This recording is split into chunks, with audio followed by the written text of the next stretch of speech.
तो बच्चे कहेंगे सर हमने महीना भर पढ़ लिया, उसके बाद हमको डेफिनेशन पढ़ाई जा रही है।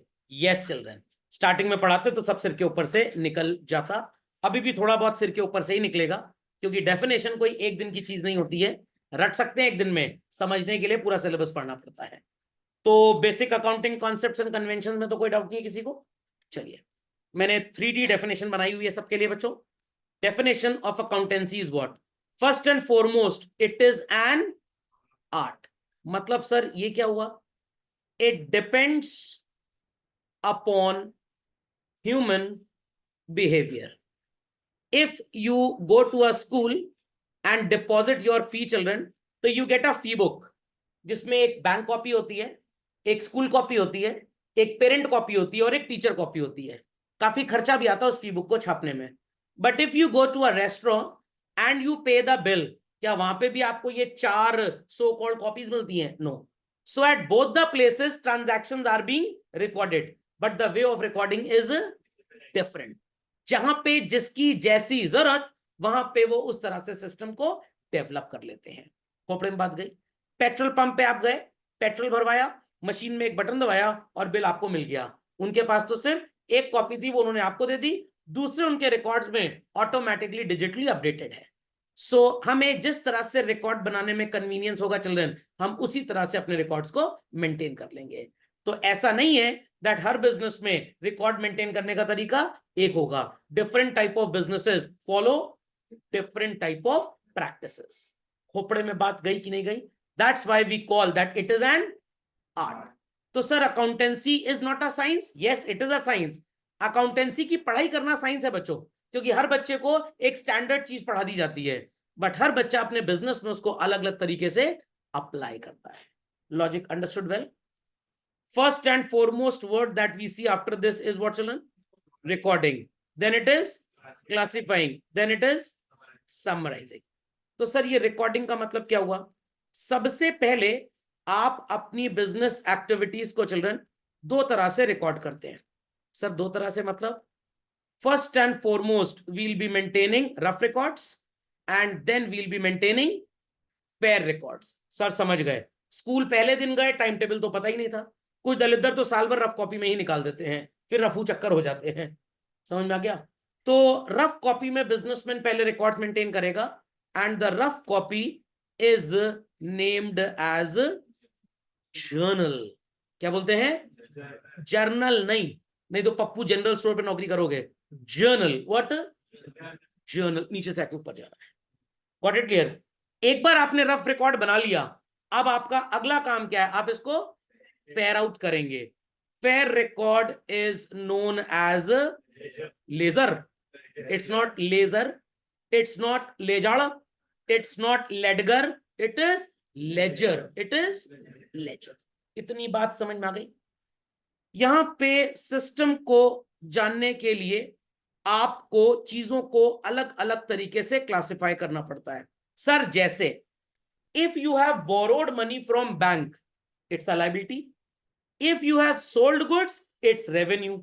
रेवेन्यू आ गया तो आप ही का वापस नहीं करना पैसा, बट अगर बोरो किया बच्चों और विजय माल्या नहीं है आप, तो आप ये पैसा वापस करेंगे।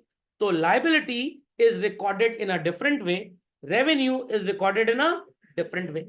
अगर आपके पापा ने अपनी शॉप से, बिजनेस से पैसे निकाले और आपको दे दिए, जाओ स्कूल की फीस दे देना, you will call it as with the letter D what children? Drawing. और अगर मुन्ना मिस्त्री को 5,000 रुपए दे दिए, सो कॉल्ड जाओ अपने बेटे की फीस तुम भी जमा कर दो, और मुन्ना मिस्त्री आपके पापा के एम्प्लॉय हैं, तो ये स्टाफ वेलफेयर एक्सपेंस हो गया। नहीं समझे बात को? समझ में आ गया? 50th एनिवर्सरी थी बिजनेस की पापा की, सबको उन्होंने 50-50 ग्राम का गोल्ड कॉइन दे दिया, it is staff welfare expense. But अगर मम्मी को भी 500 ग्राम का एक सो कॉल्ड हार बनवा दिया तनिष से, it is not staff welfare expense, it is drawing. But sir आपके पास तो जुगाड़ था, मम्मी को बना दें ऑफिस का मैनेजर और उनको स्पेशल इंसेंटिव के नाम पे दे दें। तो बच्चों आपको क्या करना पड़ेगा? क्लासिफिकेशन। समझ में आ गया? देयर आफ्टर आप अपने रिकॉर्ड्स को समराइज करेंगे और नेट इफेक्ट जानेंगे। पंच तत्व में विलीन होना पड़ेगा। किसमें विलीन होना पड़ेगा? पंच तत्व में। You will be willing to know that what are my total assets. What was the total value of my expenses?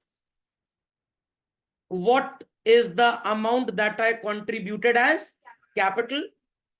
हमारे ऑब्लिगेशंस कितने हैं और हमारी इनकम्स कितनी हैं? सिर्फ इन 5 चीजों को ही जानने में बच्चों बिजनेसमैन का बेसिक इंटरेस्ट है, और इन्हीं 5 चीजों से आगे का सारा हिसाब किताब तैयार हो जाता है। Fundamental logic is clear.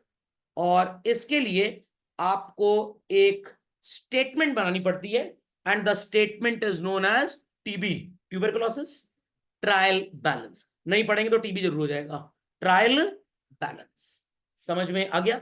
तो first and foremost we study what is called as journal, followed by ledger, बीच में और भी बहुत कुछ होता है, and thereafter what children?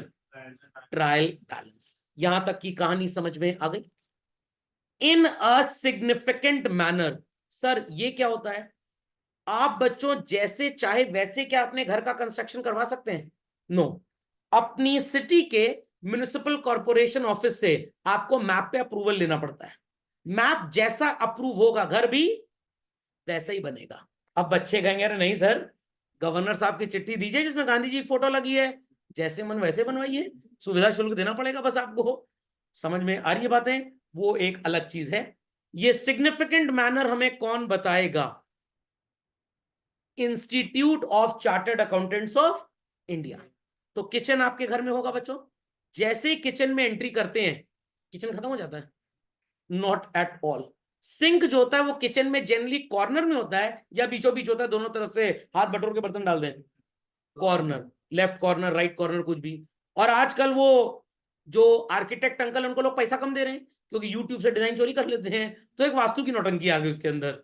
आपको अगर वास्तु के हिसाब से नहीं है, पापा क्या बोलेंगे? हमको आपसे कोई वास्ता ही नहीं रखना है, वास्तु यू लेके जाओ, vastu. Is that clear? Is that clear? समझ में आ गया? चलिए, तो institute of chartered accountants of India आपको बताएगा कि आपको कैसे जर्नल बनाना है, कैसे लेजर बनाना है और कैसे trial balance. Each and every transaction which is expressed in terms of money has to be recorded. Sir transaction के आगे यहां पे एक और भी कुछ लिखा हुआ है, called as event. So all business activities are called as what children? Transactions.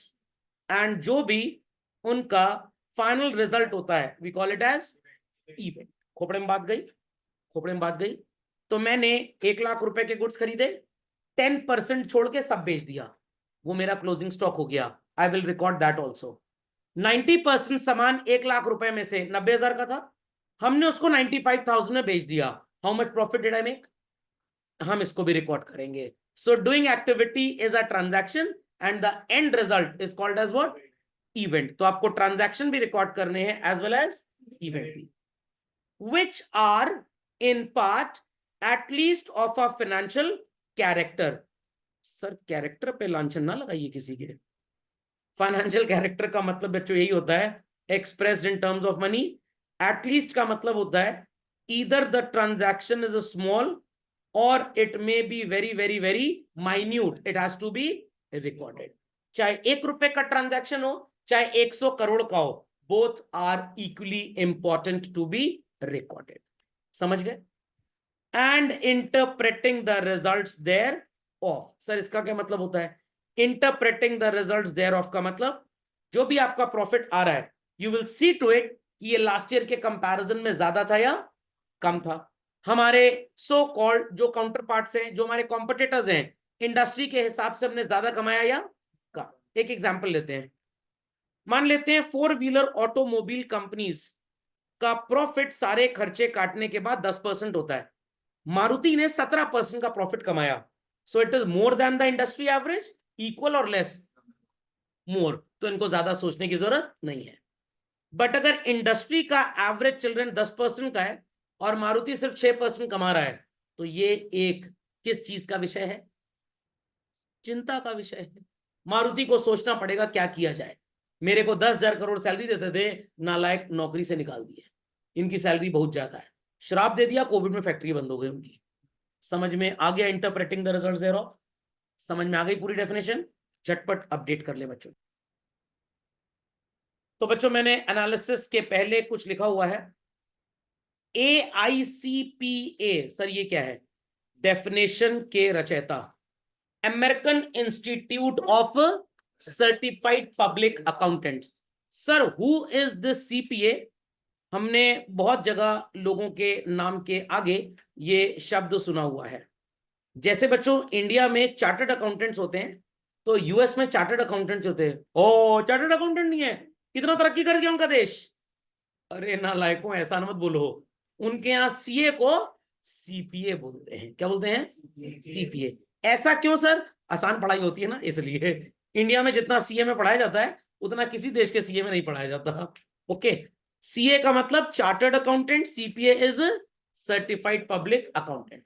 Sir chartered accountant बनने के लिए क्या करना पड़ता है? भाई आपको पहले तो 12वीं पास करना पड़ेगा, 10वीं के बाद आप रजिस्ट्रेशन करा सकते हैं कभी भी, ताकि आपकी किताबें आ जाए। पहले ISC वाले स्टूडेंट्स जनवरी में, क्योंकि उनके पास एडमिट कार्ड आ जाता था, तो वो रजिस्टर करा के सो कॉल्ड जून वाला अटेम्प्ट दे सकते थे। बट CBSE वाले बच्चों को एडमिट कार्ड ही फरवरी में मिलता है, तो वो नहीं करा सकते थे। बट इस साल से अमेंडमेंट आ गया कि साल में 3 बार एग्जाम होगा, तो अब आप सितंबर अटेम्प्ट के लिए एलिजिबल हैं। कौन सा सितंबर? 2026। 2000 सर मार्च में तो बोर्ड का एग्जाम होगा, अप्रैल मई जून जुलाई अगस्त। अरे भैया, तो मैं आपको अकाउंटेंसी और इकोनॉमिक्स तो पूरी पढ़ा ही दूंगा। जो मैथ्स पढ़ रहे हैं वो मैथ्स भी कर ही लेंगे। बचा क्या? 2 कौड़ी का लॉ का सिलेबस, जो 20 दिन के अंदर पूरा पढ़ लिया जाता है। तो अगर आपने 11वीं 12वीं ध्यान से पढ़ा है तो पूरी पढ़ाई आपकी समझ लीजिए फाउंडेशन की ठीक से हो गई है। और मैंने आपको एक पिक भी भेजी थी, बेनिफिट्स ऑफ फाइनेंशियल एजुकेशन। वो एक लास्ट ईयर के स्टूडेंट का ही सो कॉल्ड रिस्पॉन्स था, और उसके ऊपर भी आपने एक मैसेज देखा होगा, उसमें लिखा था he is doing some CA foundation class. तो कह रहे सर ऐसा लगता है कि हम सब आपसे पढ़ चुके हैं 11वीं 12वीं में, क्योंकि लेवल थोड़ा ये है पढ़ाने का, 11वीं 12वीं का ये है। ठीक, चलिए। सो समझ में आ गया who is CPA, who is CA चलन। चलो, तो इट इज एन आर्ट। अगर कैश में गुड्स बेचे या बैंक से बोरो किया, are the same type of transaction चलन? अच्छा हिंदी में बोलता हूं, क्या ये एक ही प्रकार के, क्या बोलूं, हिंदी नहीं आती ठीक से मेरे को। हाँ वेरी गुड, अलग अलग है। This is called as a transaction related with revenue, and this is called as a transaction related with liability. Recording का मतलब आप क्या प्रिपेयर करेंगे? जर्नल। क्लासिफिकेशन जर्नल लेजर दोनों में होता है चिल्ड्रन। समरी के लिए आपको एक स्टेटमेंट प्रिपेयर करना पड़ेगा, जिसको मैंने आपको बताया था, किस नाम से बच्चों? Trial balance. Very good. और कौन बताएगा ये सिग्निफिकेंट मैनर आपको? अथॉरिटीज। हमारे केस में authority certified by the government कौन है बच्चों? ICAI।